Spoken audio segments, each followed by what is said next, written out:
Assalamualaikum warahmatullahi wabarakatuh. Perkenalkan, nama saya Menjati Jalil, jurusan Sistem Informasi NPM 2022-510021.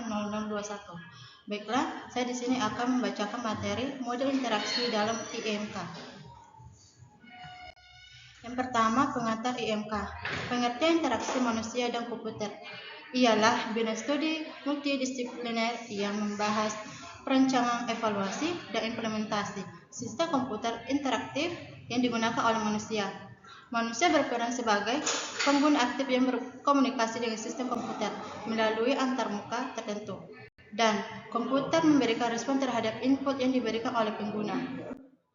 Kemudian, komponen dalam IMK.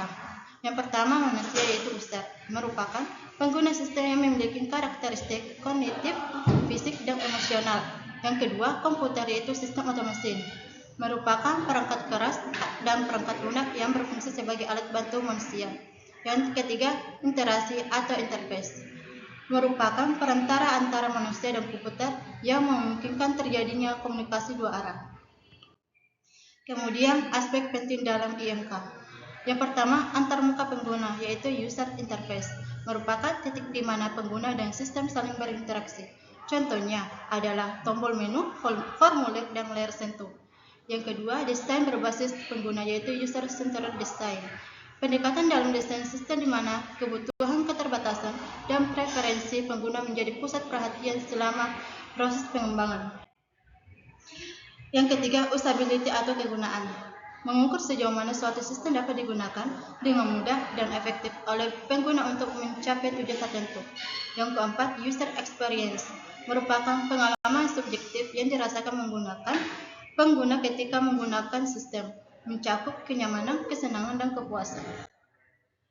Kemudian, model interaksi Norman.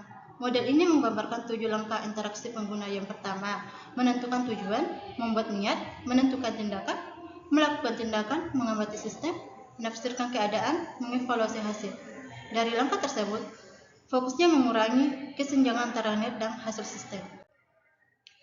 Yang kedua, model Abort atau Bial, terdiri dari 4 komponen utama. Yang pertama, user, input, sistem, dan output. Model ini menunjukkan bahwa interaksi adalah proses pertukaran informasi antara pengguna dan sistem melalui input dan output. Ini adalah fondasi penting dalam merancang pengalaman pengguna yang baik. Yang ketiga, model Gomez, yaitu singkatan dari Goals, Methods, Selection, Rules. Yang pertama, Goals, tujuan pengguna, operator, aksi dasar, methods, langkah-langkah, Selection, Rules, aturan memilih.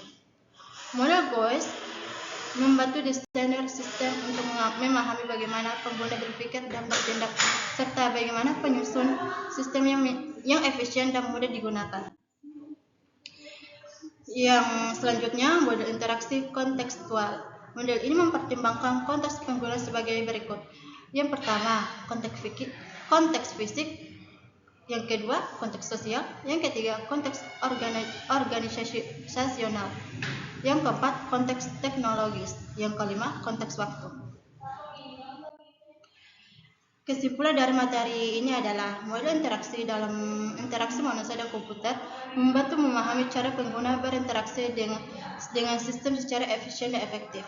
Model seperti ini, Norman, Abort, Bial, Gomez, dan kontekstual memberikan pendekatan berbeda dalam merancang sistem yang intuitif, komunikatif, efisien, dan sesuai konteks.